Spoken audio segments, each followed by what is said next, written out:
Παναγία μου. No caller ID. Ναι, παρακαλώ.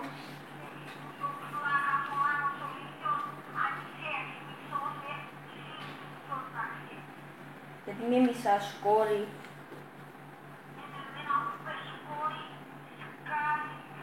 Έπιες φρενοκομείο πρώτα απ' όλα. Και ποιος είσαι ρε, μα ποιος είσαι. Μα ποιος νομίζει ότι είναι τούτος. Κύριε Λέισον, βοήθαμε. Αν σας άρεσε αυτό το βίντεο κάνετε ένα like και ένα subscribe και γράψτε μου στα comments του Thumb Pro αν θέλετε να κάνουμε το part 5.